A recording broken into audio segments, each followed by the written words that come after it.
Okay बच्चों, कैसे हैं आप लोग।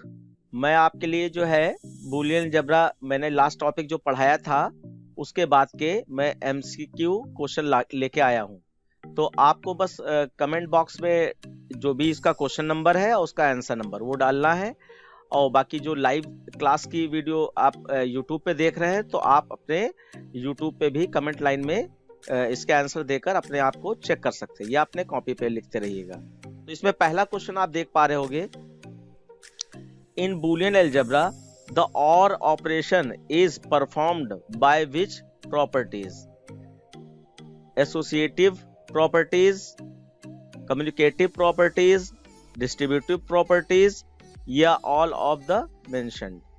इसमें कौन सी प्रॉपर्टीज के साथ में आप जानना चाहेंगे?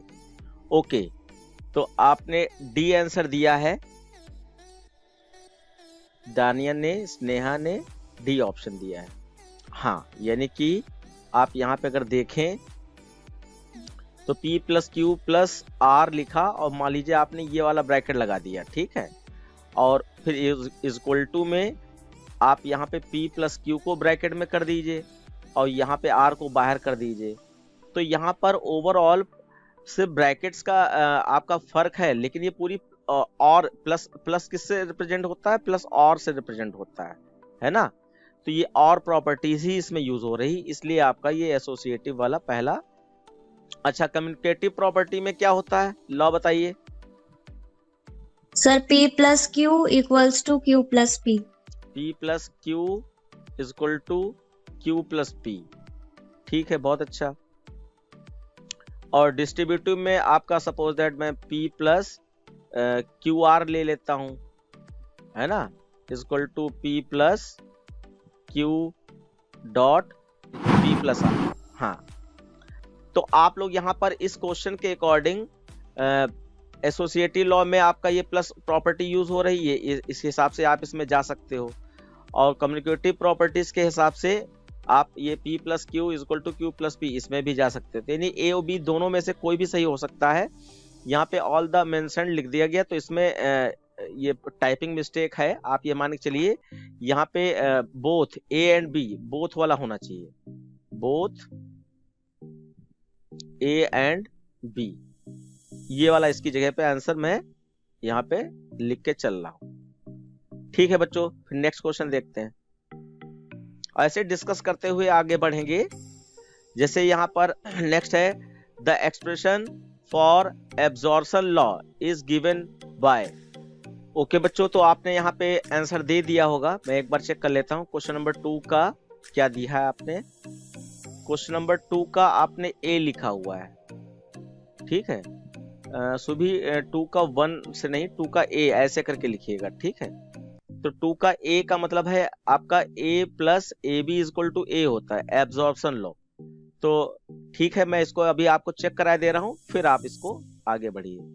एब्जॉर्प्शन लॉ में आपका absorption law P plus P Q equal to P होता है और P dot P plus Q equal to P होता है। तो उसके हिसाब से आपका यहाँ पर कौन सा मेंशन हो रहा है? ये। तो ये पहला वाला बिल्कुल सही आपने आंसर दिया है, जिन बच्चों ने दिया है वो करेक्ट है। ऐसे ही आप नेक्स्ट क्वेश्चन देखिए, question number 3, the involution of A is equal to. अगर A का इन्वोल्यूशन देखें तो A होगा, A बार होगा, 1 होगा या 0 होगा। 3 का A दानिया बता रही है, शुभी 3 का A है बता रही है, अनमेश 3 का A। चलिए ठीक है, ज्यादातर बच्चे A के साथ जा रहे हैं। ये तो खैर इन्वोल्यूशन लॉ ये होता है, लेकिन A किसके इक्वल होगा? यहाँ पे 2 बार नहीं लगे हैं, हो सकता है ये यहाँ पे मिसिंग हो। अगर ये 2 बार होते तो आंसर B होता, लेकिन क्योंकि यहाँ पर A ही लिखा है तो A तो A के इक्वल हो गई होगा, तो आंसर A सही है। लेकिन अगर ये डबल A होता तो उसके हिसाब से हम लोग इसके B के साथ भी जा सकते थे। A dot A plus B equal to क्या रहेगा? और फिर इसका सोल्यूशन निकालते हुए आपको इसमें से आंसर निकालने हैं। ट्राई कीजिए जल्दी से और बताइए। अच्छा, 4 का A है या आपका अनिमेश बोल रहे हैं? सर ऑप्शंस दिखा दीजिए एक बार। आपका डी बोल रहे हैं। हाँ देखिए, आपने सॉल्व कर लिया होगा, सॉल्व करके आंसर मिल जाना चाहिए। ठीक, अब मैं इसको करके दिखाता हूं आपको। जैसे यहाँ पर ए है, इसको गिवन एक्सप्रेशन के हिसाब से ए को मल्टीप्लाई करा देना चाहिए, तो ये डबल ए हो जाएगा और ए बी हो जाएगा। डबल ए आपका सिंगल ए रह जाता है और फिर ए बी, और ए को आप इसमें कॉमन ले लीजिए तो आपका 1 प्लस बी बचेगा, और 1 प्लस बी आपका कैंसिल हो जाता है 1 प्रॉपर्टी के हिसाब से, तो आपका ए आंसर बचेगा। ए है इसका आंसर। तो डी आंसर बच्चों सही है, जिन बच्चों ने दिया आंसर वो बिल्कुल सही है। ओके, इस क्वेश्चन को देख के आप लोग जल्दी से आंसर निकालिए, ये भी सॉल्व करना पड़ेगा आपको। ओके बच्चों, तो आपने आंसर दे दिया होगा इतनी देर में। मैं देख लेता हूं, यहाँ पे 5 का बी लिखा है, 5 का डी लिखा है, अनिमेश 5 का डी, स्नेहा 5 का डी। सर वो 4 है, 4th का डी, 5th का बी लिखा है। अच्छा, 5th का बी है। ओके, मैं अभी इसको सॉल्व करके आपको दिखाता हूँ, फिर आंसर मैच कर लिया जाएगा। जैसे आपका यहाँ पर a प्लस बी, ये बहुत जल्दी काम करना पड़ेगा आपको वहां पर, तभी टाइम मैनेज हो पाएगा। a बार, तो a को जब इसमें मल्टीप्लाई कराओगे तो मल्टीप्लाई करते समय प्रॉपर्टी याद रखना, a के पास रहे, अल्फाबेटिकली आप लिखें इसको, और फिर आपका ये b बार हो जाएगा। फिर b को जब कराओगे इससे तो a बार, b बार और b लास्ट में कर दीजिए। अब यहाँ पे क्या होगा, a और a बार की प्रॉपर्टी के हिसाब से ये 0 हो जाता है, 0 इंटू बी बार, और ऐसे ही आपका b बार के हिसाब से ये 0 हो जाता है, तो a बार इंटू 0 हो रहा, तो यानी कि ये 0 और ये 0, ओवरऑल 0 हो गया। तो इसका आंसर आपका बच्चों b सही है। आप लोगों ने क्या निकाला था, एक बार मैं फिर से चेक कर लेता हूँ। b सही है, बहुत अच्छा, गुड। नेक्स्ट क्वेश्चन हो जाएगा इसका। हाँ, ये क्वेश्चन दिया है एक्सप्रेशन, और इसका कहा जा रहा है complement of the following expression. ये एक्सप्रेशन का कॉम्प्लीमेंट क्या रहेगा, क्या आएगा, इसका आंसर निकालिए फटाफट। आई होप आ गया होगा। क्वेश्चन नंबर 6 का, 6 का बी, गौरांक आपने कहा, आपने बी लिखा है। ओके, बी, ठीक है, बी ज्यादातर लोगों ने लिखा है। तो देखो यहाँ पे क्विक वर्क करने के लिए आप क्या करो, इसको सॉल्व करने की जरूरत नहीं, जहां पे बार नहीं लगा है वहां पे लगा दो, और जहां पे लगा है वहां पे हटा दो। ऐसे जहां पे प्लस लगा है वहां डॉट लगा दो, जहां डॉट है वहां प्लस लगा दो, सीधे आंसर आ जाएगा। तो देखें यहाँ पर ए में बार लगा है तो इसको हटा दिया, और यहाँ पे डॉट है तो ये प्लस लगा दिया, बी पे नहीं लगा है तो लगा दिया, और उसके बाद ये प्लस का डॉट बन गया, सी पे लगा दिया बार, और डी का हटा दिया, और बीच में प्लस लगा दिया। ठीक है, अब इसको ब्रैकेट में कर दिया जाए, क्योंकि यहाँ पे एक्सप्रेशन कुछ इस तरीके से दिखाई पड़ रही। तो a plus B bar dot C bar plus D, a plus B bar dot C bar plus D, तो आंसर बी। बहुत सही आपने कर लिया है, और यही आंसर हो जाएगा आपका। नेक्स्ट देखिए जल्दी से, a B bar plus a bar B dot C, इसका क्या जाएगा। जब तक आप लोग आंसर दे रहे हैं मैं भी थोड़ा सा सॉल्व करने की कोशिश करता हूं, क्योंकि उसमें टाइम तो जाता ही है। Plus A bar plus B dot सी, चलिए सी में तो मल्टीप्लाई कराना ही पड़ेगा, तो ए बी बार, ये ए बार सी प्लस बी सी हो जाएगा। अब इसमें कॉमन प्रोसेस हो सकती है, या जो डिस्ट्रीब्यूटिव लॉ लगाना चाहे वो लगा सकते हैं। तो इसमें हम लोग क्या कर सकते हैं, इसमें हम लोग यहाँ पर ए और ए बार ये डिस्ट्रीब्यूटिव लॉ से हटा सकते हैं, तो बी बार सी आपका यहाँ पे बचेगा। तो यहाँ पे डिस्ट्रीब्यूटिव लॉ लगाएंगे, डिस्ट्रीब्यूटिव लॉ लगाने में आपका यहाँ पे दो टर्म दिए गए हैं, तो उसके हिसाब से किसी एक को एक टर्म मानना पड़ेगा। तो सपोज दैट इसको मैं, या पहले वाले को ही एक टर्म मान लेते हैं, तो ये वाला एक टर्म मान लिया, तो एक बार इस पूरे टर्म को एक बार के साथ, एक बार इस पूरे टर्म को सी के साथ में, आपका ए बी बार को एक बार ए बार के साथ रख दीजिए और ए बी बार को एक बार आप सी के साथ रख दीजिए और प्लस बी सी। अब इसमें डिस्ट्रीब्यूटिव लॉ लगा दें तो इसको एक टर्म मान लीजिए, ये दोनों टर्म है, ए बार को ए के साथ एक बार जाएगा तो ए प्लस ए बार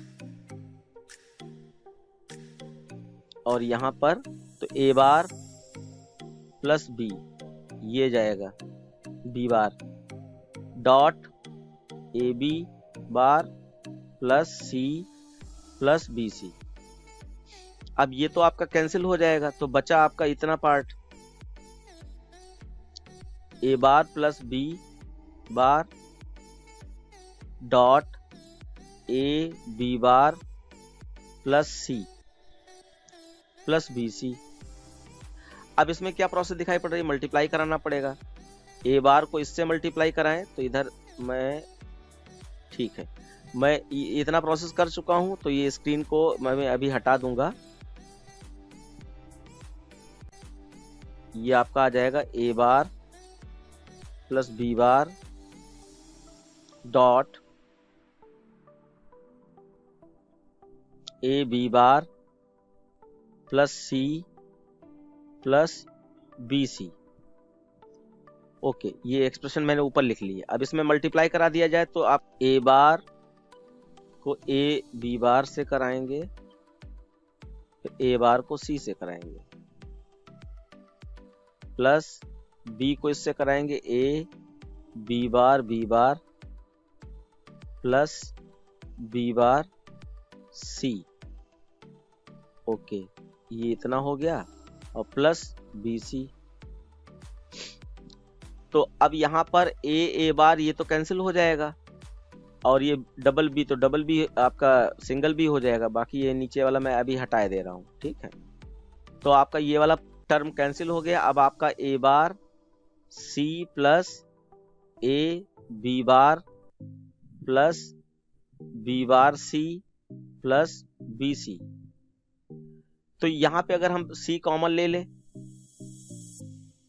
इवन मैं ये टर्म पास कर लेना चाहता हूं, A bar C plus B bar C plus आपका बी सी, ये टर्म पास कर लिए। ये वाला टर्म जो सेकंड वाला था ये मैं लास्ट में कर दे रहा हूं, ए बी बार।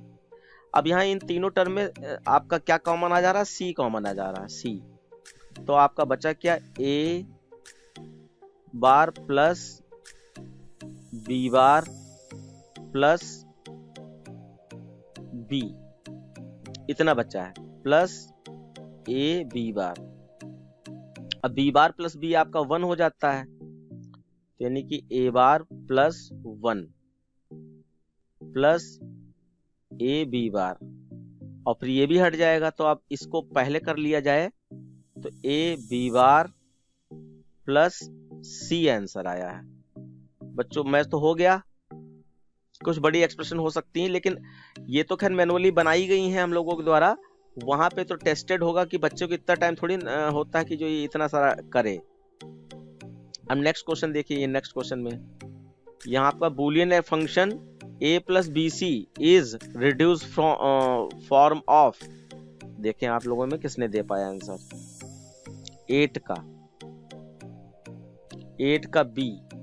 गौरांग ने पहचान लिया, अनमेश ने पहचान लिया, ठीक है। ये इसी का b का ही शॉर्ट फॉर्म है। एक बार हम लोग चेक कर लेंगे, a plus B dot A plus C, ये गिवन है और इसमें मल्टीप्लाई करा दीजिए तो ए हो जाएगा प्लस आपका ए सी हो जाएगा बच्चों, प्लस अब बी ए को करा रहे तो ए बी लिखिए प्लस बी सी, तो डबल ए तो सिंगल ए रह जाएगा और ए सी और A B then B C. A common आ जा रहा है तो आपका 1 प्लस सी, ये 1 हो जाएगा, A B plus B C का यहाँ पर ए आया plus A B plus B C. A फिर से कॉमन हो गया आपका, तो 1 प्लस बी बचा plus B C. 1 plus B 1 हो जाएगा, तो आपका ए प्लस बी सी आ गया, तो ये आपका सही है। तो आपका ये किसका है, बी वाले का आंसर के साथ में आप लोग गए, बहुत अच्छा रहा। तो ये आंसर इस तरीके से निकाला जाएगा। ओके, तो यहाँ पे द लॉजिकल सम ऑफ 2 और more logical product term is called, क्या सही रहेगा बच्चों, ए। ठीक है, ज्यादातर बच्चे ए के साथ जा रहे हैं। स्वीकृति ने भी ए कहा है, सैयद अली ने भी ए कहा है, दानिया ने भी ए कहा है, अनिमेश ने भी। ठीक, तो ए है। अब यहाँ पे ए के साथ अगर डिस्कशन करें तो ए का मतलब हुआ सॉप एक्सप्रेशन के साथ जा रहे हो आप। तो सॉप एक्सप्रेशन में क्या होता है, तो यहाँ पे क्या है, सम ऑफ प्रोडक्ट इसको कहा जा रहा है कि अगल बगल आपके प्रोडक्ट हैं और बीच में आपका सम है, तो इसको 2 और मोर प्रोडक्ट का सम कह सकते हैं, 2 और मोर लॉजिकल प्रोडक्ट का सम कह सकते हैं। तो इसलिए सॉप आपका आंसर बिल्कुल सही है। नेक्स्ट क्वेश्चन आपका फिर से द एक्सप्रेशन ये सोन द ऑपरेशन। अब ये एक्सप्रेशन किस ऑपरेशन को दर्शा रही है, इसको इसको इसको इसको। ठीक है, कुछ बच्चे ए कह रहे हैं, कुछ बच्चे बी कह रहे हैं। सिद्धि गुप्ता ने ए कहा है, बाकी बच्चे बी के साथ गए हैं।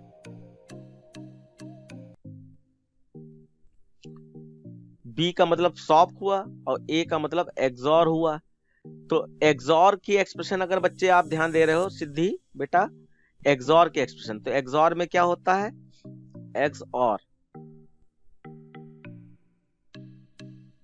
ये फिक्स एक्सप्रेशन होती A B bar plus A bar B, ये फिक्स एक्सप्रेशन होती है। तो हम लोग यहाँ फिक्स एक्सप्रेशन के साथ नहीं जा सकते, क्योंकि ये तो है नहीं ये इसके इक्विवेलेंट, ये सिंपली सॉप है, सम ऑफ प्रोडक्ट, इधर भी प्रोडक्ट है इधर भी प्रोडक्ट है, ऐसे यहाँ पे भी इधर भी प्रोडक्ट है इधर भी है, तो ये सॉप एक्सप्रेशन है, बिल्कुल सही है। ऐसे नॉर की भी एक्सप्रेशन फिक्स होती है, वो इसमें मैच नहीं करेगी, तो आपका आंसर बी है।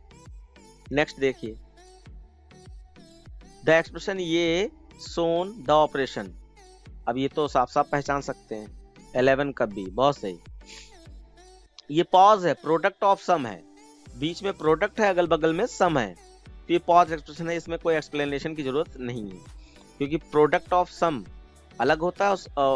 आपका प्रोडक्ट ऑफ सम है ना, तो जैसे मैंने यहाँ पे लिखा a प्लस बी, ये सम हो गया, सम ऑफ लिटरल, और ये आपका a प्लस बी बार लिख दे सपोज दैट, तो ये क्या प्रोडक्ट ऑफ सम है, बीच में आपका प्रोडक्ट है और अगल बगल आपके सम है, तो पॉज एक्सप्रेशन का आंसर सही है। इसके बाद बच्चों इस क्वेश्चन को देखो, इसमें क्या करना है, the canonical sum of product form of the function y bracket में a comma b is equal to a plus b is equivalent ये, यानी कि आप यहाँ पर कैनोनिकल पॉज फॉर्म निकालिए, किसकी, a प्लस b की कैनोनिकल पॉज फॉर्म क्या निकलेगी, तो ये तो आपको निकालनी पड़ेगी। वैसे मैंने क्लास में करवाया है, अगर उस पर फोकस करें तो निकल भी आएगी, लेकिन खैर ये सब एक जैसे ही आंसर लग रहे हैं, तो इसलिए आपको निकालना पड़ेगा। तो इसमें मिनटर्म का रोल रहेगा, मिनटर्म के हिसाब से देखना होता है। मैं देखना चाहता हूँ कितने बच्चे निकाल सकते हैं। गौरांग का सबसे पहले निकला है 12 का बी। चलिए आप लोग निकालते रहिए और तब तक मैं भी यहाँ पे निकाल के आपको दिखाता हूँ कि ये कैसे सॉल्व किया गया होगा। आपने यहाँ पे a प्लस बी ले रखा है और इसमें कैनोनिकल फॉर्म में नहीं है, ये आपका सिर्फ सॉफ्ट फॉर्म में, सम ऑफ प्रोडक्ट फॉर्म में है। तो कैनोनिकल फॉर्म में करने के लिए आपको मिसिंग टर्म ढूंढने होते हैं, तो मिसिंग टर्म की जगह पे 1 रखना होता है। जैसे हम इस वाले टर्म में देखें b गायब है, इस वाले टर्म में a गायब है, तो आप एक एक जगह पर 1 रखते जाइए जहां जहां जो पोर्शन गायब है। तो मैंने 1 रख दिया। अब जैसे यहाँ पे b लाना है, तो b किस फॉर्म में लाया जा सकता है, b प्लस b बार फॉर्म में अगर करेंगे तो ये आपका इक्वल टू 1 होता है, तो इसका मतलब b ऐसे लाया जा सकता है। तो आप a ब्रैकेट में b प्लस b बार, ऐसे ही यहाँ पर a लाना था, तो ये a प्लस a बार से a यहाँ पर आएगा, और डॉट आपका b, फिर आप इसमें मल्टीप्लाई करा दीजिए, तो ab plus a b bar plus अब यहाँ पे A B plus A bar B, ये एक्सपेंडेड फॉर्म हो गई बच्चों। अब यहाँ पे आपको missing term sorry duplicate term को रिमूव करना है। तो ये टर्म दो सेम है, तो एक लास्ट वाला हटा दिया जाता है। तो फाइनल एक्सप्रेशन हो जाएगी A B plus A B bar plus A bar B. ये आपका जो है आंसर नंबर बी के साथ है। तो गौरांग ने बिल्कुल सही निकाल लिया था, और इतनी देर में अगर बच्चे कुछ निकाले हो, हाँ बिल्कुल बी ही निकाल लिया आप लोगों ने। स्नेहा ने भी निकाला, 2 ही बच्चे दिखा पाए हैं। तो बच्चों ये प्रोसेस करना सीख लीजिए, बहुत इंपॉर्टेंट है कि कोई भी कैनोनिकल एक्सप्रेशन में किसी भी सॉफ्ट एक्सप्रेशन को कैसे कन्वर्ट करते हैं। नेक्स्ट क्वेश्चन बच्चों है a variable on its own और in its complement form is known as. कोई भी वेरिएबल है, उसकी कॉम्प्लीमेंट फॉर्म को जो शो कराई जाती है उसको क्या कहते हैं? प्रोडक्ट टर्म, लिटरल्स, सम टर्म या वर्ड्स, क्या कहा जाएगा? बी, 13 का बी कह रहे हैं, बिल्कुल सही है। देखिए, चाहे सॉफ्ट फॉर्म हो चाहे पॉज फॉर्म हो, इसमें जो वेरिएबल्स आप लोग यूज करते हो, जैसे a प्लस बी, अगर मैंने ये किया, ठीक है, या आप यहाँ पर a बार प्लस b बार कर दो, तो ये वेरिएबल्स को क्या कहा जाता है? तो इन वेरिएबल्स को बच्चों लिटरल्स कहा जाता है। ये जो ABCD वेरिएबल यूज कर रहे हो, सॉफ्ट फॉर्म हो या पॉज फॉर्म हो, और कॉम्प्लीमेंट में हो या विदाउट कॉम्प्लीमेंट हो, तो इन वेरिएबल्स को हम लोग यहाँ पर लिटरल्स कहते हैं। तो ये आपका बी वाला आंसर बिल्कुल सही है। इसके बाद नेक्स्ट है, canonical form is a unique way of representing. Canonical form से क्या निकाला जाता है? सॉफ्ट निकाला जाता है, मिनटर्म निकाला जाता है, बूलियन एक्सप्रेशन सॉल्व की जाती है, या पॉज कहा जाता है? क्या कहा जाता है? 14 का canonical form is a unique way of representing. तो कैनोनिकल, देखो यहाँ पे कॉमन सेंस ये है, अगर आप लगाना चाहें आंसर तो आप देते रहिए। Canonical form is a unique way of representing, तो अगर आप कैनोनिकल फॉर्म सॉफ्ट भी होती तो सॉफ्ट को सिलेक्ट करोगे, तो पॉज भी तो होती है, तो ऐसे आप लगाओ, यानी कि सॉफ्ट पॉज में तो आंसर होना नहीं चाहिए। फिर उसके बाद कैनोनिकल फॉर्म में 2 बचे आपके, मिन टर्म और बूलियन एक्सप्रेशन। तो बूलियन एक्सप्रेशन तो ऑर्डिनरी एक्सप्रेशन भी होती है ना, सॉफ्ट पॉज की ऑर्डिनरी एक्सप्रेशन भी होती है। यहाँ पे कैनोनिकल वर्ड यूज किया है, तो कैनोनिकल वर्ड के हिसाब से आपका मिनटर्म का यूज करके कैनोनिकल वर्ड कैनोनिकल एक्सप्रेशन निकाली जाती है। तो मैं देख लेता हूं एक बार, क्या आपने लिखा है? सी लिखा है, 14 का बी, सी, ओके। तो यहाँ पे बी जाएगा। बूलियन एक्सप्रेशन इसलिए नहीं लिख सकते हैं, मैं यहाँ पे समझा दे रहा हूं थोड़ा सा। जैसे आपने a plus A bar B लिखा, तो ये भी बूलियन एक्सप्रेशन है। आपने यहाँ पर a plus A bar plus B bar लिखा, ये भी बूलियन एक्सप्रेशन है।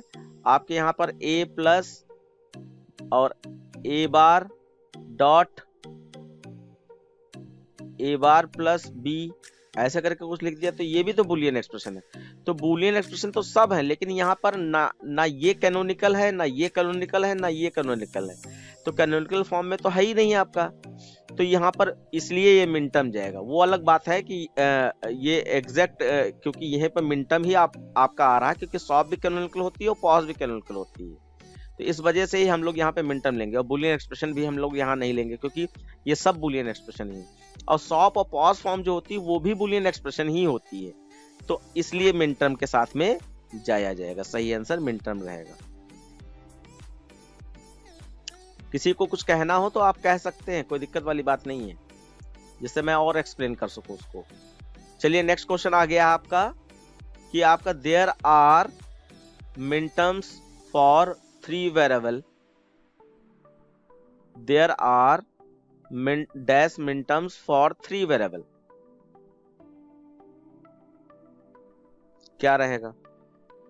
अच्छा, ये 15 का आंसर आप लोगों ने दे दिया होगा, 15 का आंसर सी लिखा है आपने, ओके। हाँ, तो सी होगा, जब भी आप मिन टर्म मैक्स टर्म कुछ भी निकालोगे तो ट्रुथ टेबल बनाते हो ना, तो 3 वेरिएबल की ट्रुथ टेबल बनाओगे तो 2 की पावर n होता है, n का मतलब नंबर ऑफ वेरिएबल है, तो 2 की पावर 3 करोगे तो क्या आ जाएगा 8। तो 8 वैल्यूज आपकी रह सकती है मिन टर्म फॉर्म में, 8 वैल्यूज आ जाएंगी। तो यहाँ पर ये सी वाला सही है।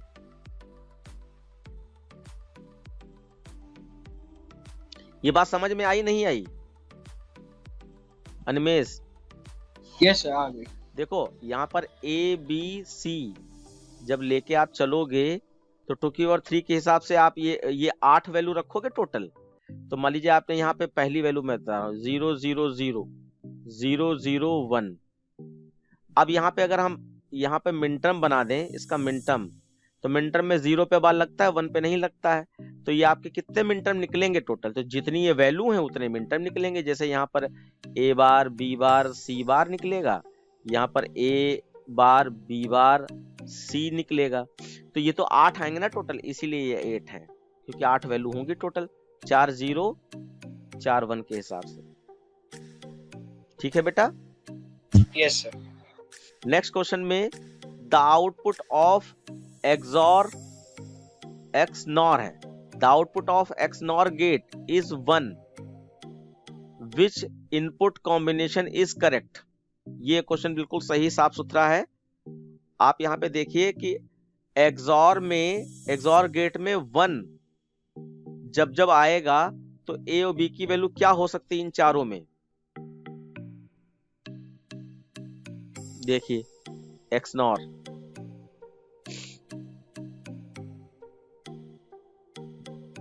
क्या हो सकती है, तो टेबल के साथ देखेंगे फटाक से पता चल जाएगा। 17 का अभी किसी का आंसर नहीं मिल पाया है मुझे। देखिए मैं यहाँ पे हल्का सा इसको बनाने की कोशिश कर रहा हूं, आप लोग आंसर अपना इसी में से ढूंढ लीजिए। XNOR का मतलब हुआ A XNOR B, ये 0 0 1 1 0 1 0 1।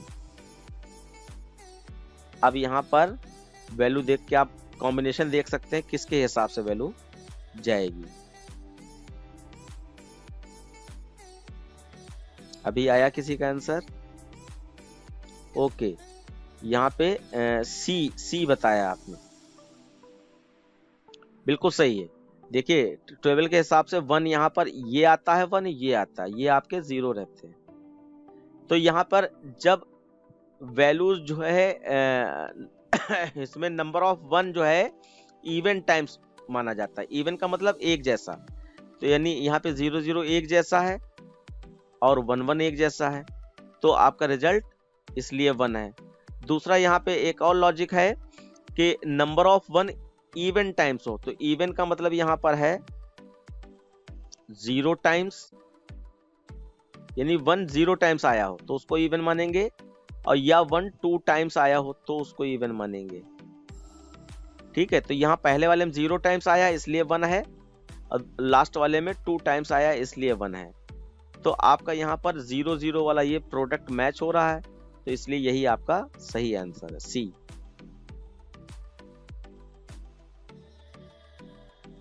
नेक्स्ट क्वेश्चन है आपका odd parity of word can be conventionally tested by। odd parity of word can be conventionally tested by OR gate से, AND गेट से, NAND गेट से या XNOR गेट से।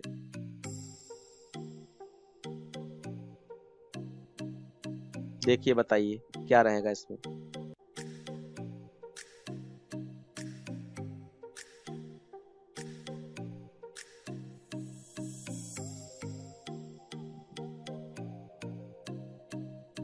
D, Animesh D आपने कहा है, यानी XOR गेट के साथ आप जाना चाहते हैं, तो जरा इसको जस्टिफाई कीजिए अनिमेश, कैसे XOR गेट के साथ में आप जाना चाहते हैं, क्यों? सर क्योंकि इसकी ट्रुथ टेबल में जब भी ऑड टाइम्स 1 आता है तभी इसका रिजल्ट ट्रू आता है, मतलब 1 आता है। अच्छा, यानी कि अभी हम लोग ट्रुथ टेबल की बात कर ही रहे थे, तो एक बार फिर से देख लेते हैं। आप ये कह रहे हो कि सपोज दैट एक्स वाई लिया मैंने, और यहाँ पे एक्स एक्सॉर वाई आपको निकालना है, तो 0 0 1 1 0 1 0 1, ठीक। अब यहाँ पर आपका आंसर 0 1 1 0 ये आते हैं। तो आप ये कह रहे हो कि ये 1 1 के हिसाब से हमें चेक करना होता है। तो इसमें कहा गया है कि जब नंबर ऑफ वन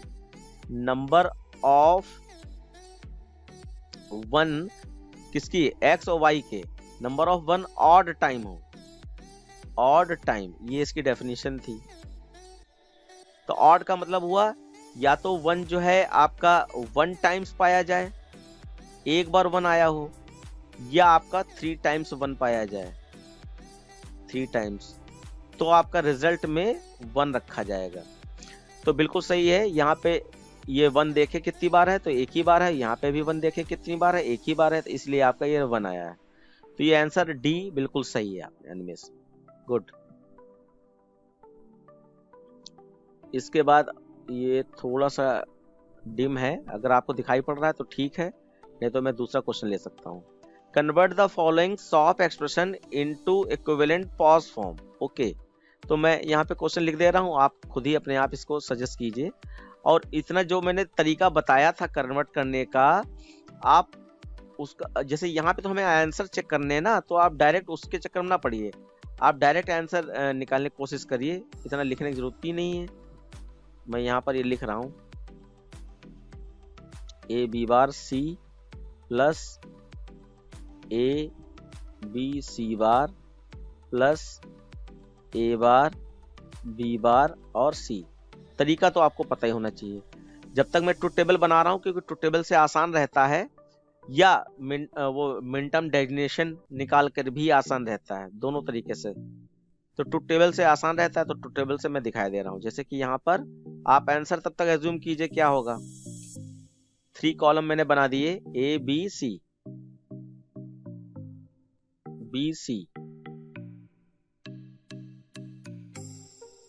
आपका 4 0 4 1 2 0 2 1 2 0 2 1 0 1 0 1 0 1 0 1। अब यहाँ पे क्या कीजिए, यहाँ पे मिन टर्म लिख लीजिए, मिन टर्म, और यहाँ पे आप लिख लीजिए मैक्स टर्म, मैक्स टर्म। तो मिन टर्म में क्या है, इसके मिन टर्म लिख डालिए। ये ए बी सी है ना, तो ए बी सी तीनों पे 0 पे बार लगता है, 1 पे नहीं लगता है, वो वाली बात याद है ना। मिन टर्म में 0 पे बार लगता है, 1 पे नहीं लगता। और मैक्स टर्म में 1 पे बार लगता है, 0 पे नहीं लगता है। तो ये वाली प्रोसेस के हिसाब से। और मिन टर्म प्रोडक्ट फॉर्म में होते हैं literals, max term sum form में होते हैं। तो इसका तो ये हो जाएगा, इसका आपका क्या आ जाएगा, या हमें तो इसमें पॉज फॉर्म निकालनी, तो मैं सारे क्यों लिखूं, जो इससे बचेंगे वही लिखूंगा। तो ये ए बार बी बार सी, ये आपका ए बार बी सी, सी बार, और यहाँ पे आ जाएगा आपका ए बार बी सी, ये आपका ए बी बार सी, ये आपका ए बी बार सी, आपका ए बी सी बार और ए बी सी। अब आपको ऊपर वाले टर्म मैच कर लेने हैं कि कौन कौन आपके मैच हो जा रहे हैं, तो उनको बचाकर, उनको हटाकर, तो ए बी सी इससे मैच हो गया, इसका मतलब ये नहीं रह सकता मैक्स टर्म में। ए बी बार सी बार, ए बी बार और सी बार, ये दोनों टर्म थोड़े से सेम हो गए, ये सी बार है, हाँ, तो ये वाला टर्म नहीं रह सकता। फिर आपका ए बी बार सी, ए बी बार सी, यानी ये टर्म नहीं रह सकता। फिर उसके बाद आपका कौन सा है, ए बी सी बार, ए बी सी बार, ये भी टर्म नहीं रह सकता। फिर आपका A bar B bar C, A bar B bar सी, ये टर्म नहीं रह सकता। अब बचे कौन से, ये वाला, ये, हाँ ये आपका 3 टर्म बचे। टोटल कितने, 1 2 3 4 5, तो टोटल आपका 8 टर्म है, तो 8 टर्म में से 5 चले गए तो 3 बचे। अब इनका मैक्स टर्म निकाल लीजिए आप, तो ये आपका मैक्स टर्म इसका अपोजिट कर दीजिए बस, ए बी बार सी का अपोजिट, सी बार का अपोजिट, यानी ए प्लस बी प्लस सी, ये आएगा। और इसका आपका ए प्लस बी बार प्लस सी आ जाएगा। और इसका आपका ए plus B bar plus C, ये आ जाएगा। तो ये टर्म आपको पॉज फॉर्म में यहाँ ढूंढने हैं, ए प्लस बी प्लस सी, ए प्लस बी प्लस सी यहाँ मैच हो रहा है। फिर ए प्लस बी बार प्लस सी यहाँ मैच हो गया। फिर ए प्लस बी बार प्लस सी बार, हाँ यहाँ पे सी बार है, सही है। तो ये बच्चों यहाँ पर बी वाला आंसर सही है। तो आप जो है यहाँ पे समझिए कि आप ये टेबल बनाकर मिन टर्म आपने लिख दिए, और जो जो इसमें मैच हो रहे थे उनको छोड़कर जो बचे वो मैक्स टर्म में खाली लिख दीजिए, वही हमारी यहाँ पर आंसर मैच होगा या मैच किया जाएगा।